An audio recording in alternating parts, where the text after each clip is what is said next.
Bob Lazari, Tony D'Angelo here in Eastern Connecticut. Welcome to the show. Hi, Barry. Hello there. Thanks for Great joining us, Barry. I know you're en route from Florida to Mississippi, and it's very kind of you, and you've been so cooperative and anxious to come on. We appreciate your Thank devotion, you for being with Barry. us, Barry.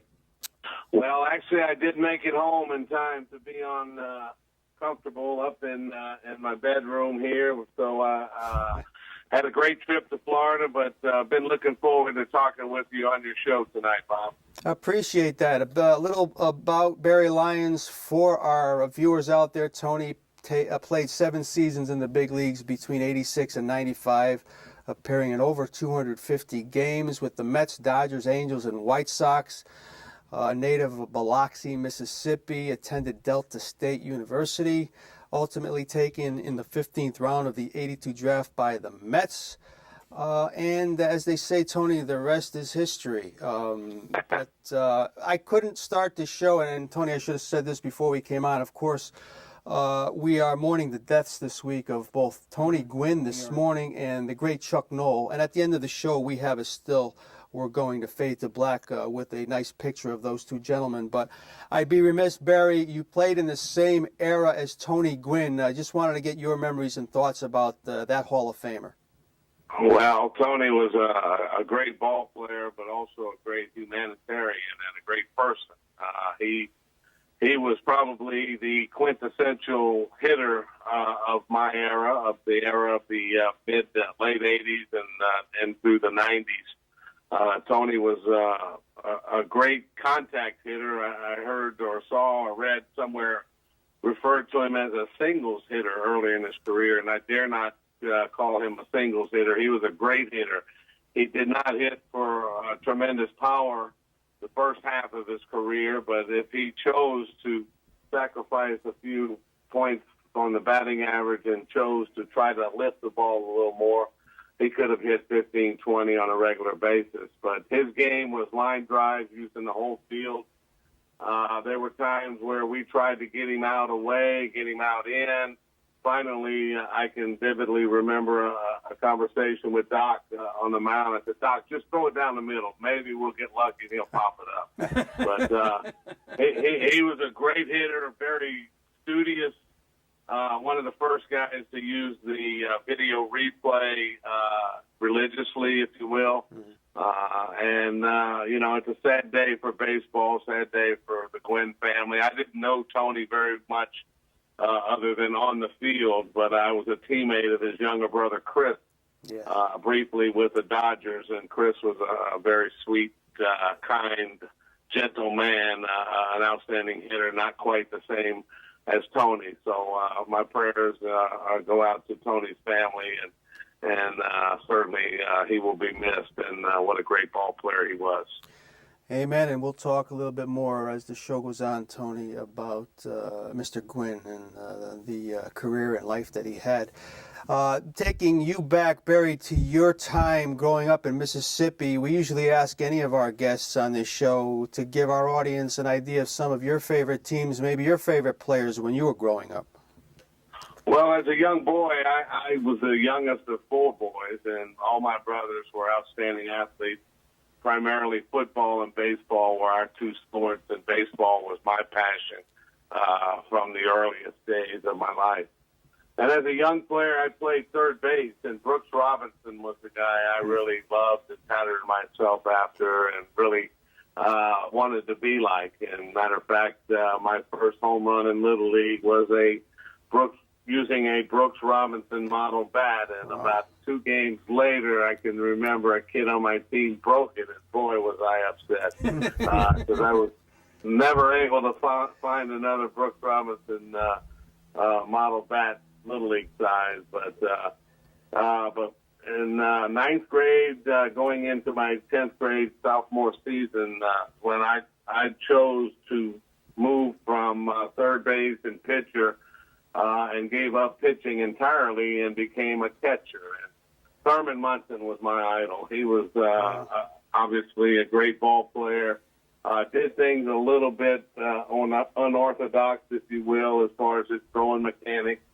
But what a leader, what an RBI machine, what a great player, great catcher. And, the sad day when he passed too early during his career. But Thurman Munson was the guy that I most patterned my game after as a catcher. I believe that Johnny Bench was the best catcher of that era, without question. But Thurman Munson was the guy that I most attached myself to. I was a Yankee fan. Down here in Mississippi, all we got was the Saturday game of the week and on television, and the Yankees were probably on 3 out of the 4 weeks each month. So I was a diehard Munson fan, but grew up loving the game of baseball. Played for a great coach, a great man, Dave Boo Ferris, the former Red Sox pitcher from back in the 40s. Great pitcher. 1946, he was 25-6 through a shutout in the World Series for the Red Sox in the Red Sox Hall of Fame. And I played 4 years for him at Delta State University, and he was like a second father to me, a great inspiration and a great friend who mentored me not only during my time at Delta State but throughout my career. And as you mentioned earlier, was drafted by the Mets, came up through their system, and what a wealth of talent the New York Mets had back in those days. And, I cherish every memory of being a New York Met, and I'm sad to see the state of the organization as it is these days. But my memories of being a New York Met are amazingly good. Again, we're on the phone with former Major League catcher Barry Lyons. Tony, I know you want to expand more on those Met years. Yeah, and good evening, Barry. I, as a young catcher, you're coming up through this organization, and I'm just going to let you describe it. You're catching a young Doc Gooden on the way up. What is that like? I mean, are you scared this kid's throwing the ball so hard? Well, I was never scared on the ball field, but Doc was an impressive pitcher, right off the bat. I mean, when we first met, we were in the same draft in '82. He was a first-round pick out of high school, obviously, as all Mets fans remember. Roger McDowell was a third-round pick. Greg Olson, who later caught with the Braves. And myself, I was a 15th round pick, but there was quite a lot of talent that was drafted that year. But I met Doc in the instructional league that year, and he was quite an interesting character. He didn't pitch much in the instructional league; they held him out. But his first full season, he pitched in Lynchburg, and we were teammates briefly. And he just was electric. His stuff was electric. Wow. My first major league game in New York, I had the privilege of catching Doc. And as a matter of fact, I will always cherish that. Doc's a dear friend, and had a pleasure of spending several days with him last summer up in New York for the Major League All-Star game at Citi Field. There were many festivities throughout the week, and I was blessed to be able to be there and have been invited by Major League Baseball, and Doc and I were able to remember some good old days and to share with each other the good things that are happening in our lives, and I cherish those memories. But Doc Gooden was an amazing pitcher, an amazing talent, and an amazingly good person. And as we talk with Barry, our guys in the back are showing a collage of various points of his career along with a current picture. And, I look at some of the managers you played under. Of course, Davey Johnson while in New York. Two guys that are synonymous with managing Tony, Davey Johnson and Tommy Lasorda. For sure. Maybe you can compare those two for us. Did you like them both? Two characters for sure, Barry. Two characters, yes. Davey Johnson was the guy that was instrumental in me being a major league player. My first year, Davey was a roving hitting instructor with the Mets organization. And not long after I joined my first club in Shelby, North Carolina, he was in town for a couple of days. And I think he took a liking to me right away, and our relationship grew over time. And as he was, promoted up to the major league job after 1 year as a Double-A manager, I believe, or maybe 1 year at Triple-A as well. But great manager, a player's manager. I think that term is probably overused, but Davey was really a great baseball guy. He let the guys go out and play. I guess in looking back, he didn't have any rules, and maybe he should have, because everyone knows what transpired with the '86 Mets and the late '80s Mets and all of the off-the-field issues that came about. But Davey was a guy that, he put your name in lineup. He expected you to perform. And unfortunately, he wasn't able to put my name in the lineup as often as I would have liked. And he's admitted to me in gatherings, over the years that he really wanted to play me more. But old number 8 wasn't going to have that. Gary Carter, and God rest his soul. Gary was a great ball player, obviously a Hall of Fame catcher. He did not like to take days off, and that was not good for me in my career. But nonetheless, Gary was a great player. Davey did a great job as a manager, well respected. Tommy Lasorda, a different character. I've had my bouts with Tommy when I played for him briefly. They sent me down, and we had some words in parting, but we've seen each other, and we're good. And Tommy's a great ambassador of the game.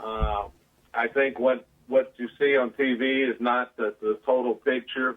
Guys that get to know him and see him, on a personal level, have mixed feelings. Tommy is a character. Tommy is a baseball lifer. Tommy is painted in such a wonderful light. But like all of us, none of us are perfect. None of us are good all the time. And Tommy has his moments and his negatives. But all in all, great guy, great baseball guy. I don't know how great a manager he was. He had talent, and I think his staff around him and the great players like Mike Scioscia and some of the leaders out there, I think, did more of the managing than Tommy did. Tommy was a motivator more than anything else. Davey was a manager. Tommy was a motivator, and I think those two differences were very evident, very clear. Tony, question. And Barry, you jumped around the major leagues for a while, and then you found yourself out of baseball, and you had some challenges with depression and finding yourself. And I'm curious. We've talked to a lot of athletes, winding up their careers, and they've all kind of said, the same thing, or some prepared better than others. What did you find hard when you were leaving the game that caused your heart to be heavy? Well, back in 1990, after being the backup catcher for Gary for 3+ years, I finally had an opportunity to be the starting catcher. And going into that season, after having a really good 1989 season, after Gary got hurt and got the majority of the playing time for the first time in my career, I think I prepared myself and presented myself as a guy that could be an everyday catcher. But going into spring training 1990 was the lockout, and spring training was delayed, and our club got off to a rough start. I had trouble throwing guys out, stealing, which was something that none of us were very good at it during that era, Gary included. But things sort of snowballed on me. I struggled. I became sort of a different player. And when I said I wasn't scared earlier, I did have doubt, and I ended up injuring my back and on the disabled list, and that's when depression started to come in. I had it in my family history. I did not handle things very well then, and there was a big, whatever happened to Barry Lyons issue going on during that 1990 season. After Davey got fired in May, and I was on a disabled list, when I finally was able to begin playing again, I was sent to Tidewater for a rehab assignment and basically was left there to die. And I struggled mightily. My confidence was at an all-time low. I was fearful for my career. I was, uncertain to how my back was going to respond. I'd never been injured to that extent before. And all kind of doubts and fears entered my mind, and I lost track of who I was and what got me to the major leagues. And unfortunately, my Met career ended on a very somber, sour note, and but eventually I was let go in early September, and actually the Dodgers signed me. And Mel Stoudemire was one of my biggest supporters that helped convince the Dodgers to give me that opportunity. And I went out there in the last 3 weeks of the season in September, and they were in a pennant race, and I didn't get much playing time, but I had a pinch hit home run on the last week of the season in San Francisco. And anyway, my energy, my focus, I was able through medication and a change of scenery and sort of a whole different attitude, I was able to overcome that then. But my career from there on basically was I was the third catcher, kind of the guy on the bubble every year, which most of the time in New York I was that as well. I was the last guy to know if I made the team or not. Anyway, there was just a lot of highs and lows and tough times, but overall I was able to play another 5 years and played 3 years primarily and exclusively in AAA and had some great seasons in AAA baseball, finally getting a chance to play every day. Mm-hmm. And then, thankfully, my last season with the White Sox, I got to spend not quite a half a season back in the big leagues and had great success, hit some home runs, and close out my career on a very positive note. That's terrific. I'm very thankful. Yeah, he just reading Tony. I had that in the notes. He hit 5 home runs, had a 6-game hitting streak. This is when he got to Chicago. So, and then of course, once he was out of baseball, obviously his life took a better turn. You did some managing in the minors, Barry, broadcasting. You ran a baseball academy. Then actually became a GM of a team back in your native Biloxi. So everything came full circle. So I'm sure those 7 years in the majors are times you'll never forget, and you probably learned a lot about life just from being in the big leagues. Absolutely. As I teach young ball players in my camps and clinics and all of the instructional programs that I've offered over the years and still do to some degree, there are a lot of wonderful, awesome life lessons to be learned through the game of baseball. And certainly my faith in God was very instrumental in my career and me becoming a Major League Baseball player.